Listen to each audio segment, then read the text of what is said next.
WVTM 13 News at 5 starts now. Birmingham Mayor Randall Woodfin sounding off about the community's lack of help when it comes to solving violent crimes. Thanks for joining us at 5. I'm Guy Rawlings. And I'm Sherry Falk. Recent shootings claimed the life of an elderly man and hurt 2 children. People Woodfin considers to be the most vulnerable in our communities. WVTM 13's Jarvis Robertson was at that news conference this morning and joins us live from City Hall. Jarvis, does the mayor's office have a plan to put an end to violent crime?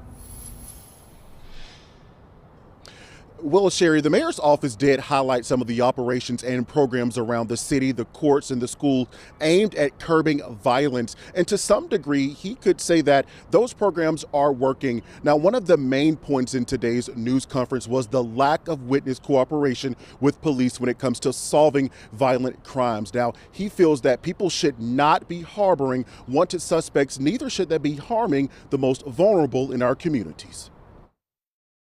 Gun violence over a 72-hour window where our most vulnerable in our community were shot. Mayor Randall Woodfin remains frustrated with the violent shootings in Birmingham.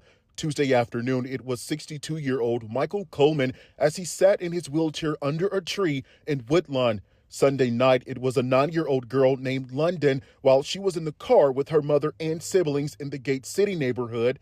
Earlier that day, it was an 11-year-old boy named Mason and his father in the West Birmingham area. One of the main issues. We have witnesses that are refusing to cooperate. In the Woodlawn case, Woodfin says the people who were with Coleman know something. One or more, you shot back. You saw the entire thing. We need you to come forward. Tuesday evening, Coleman's sister-in-law told me he was in the late stages of ALS. Sheila Coleman says Michael was loved by many in his community. We really feel like, he's been robbed from his life, even though he had ALS. Because he could have been here another day, another 10 days, another 20 days. While violence continues to be a problem, Woodfin says crime is down in some categories, but is up when it comes to murder. I asked him if his office and the police department are tough on crime. He says yes, because of a multifaceted approach. We don't publicly name all of our operations as it relates to the suppression of violent crime in our city. It works. Here's what those programs and operations can't predict.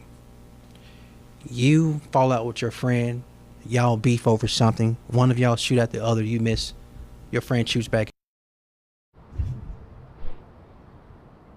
Now, the mayor also talked about a specific fund that was created in a partnership with Crime Stoppers aimed at solving crimes that involve children as the victim. He says that fund currently has $80,000 ready to be dispersed to help solve the crime. But he says that money should not be dangled in the face of people to do the right thing. Now, around 1:15 this afternoon, I did reach out to the Birmingham Police Department to see if there were any new developments or to find out about the car that the suspect or suspects were driving in yesterday's homicide. As of right now, I have not heard back. Reporting live in downtown Birmingham at City Hall, I'm Jarvis Robertson, WVTM 13.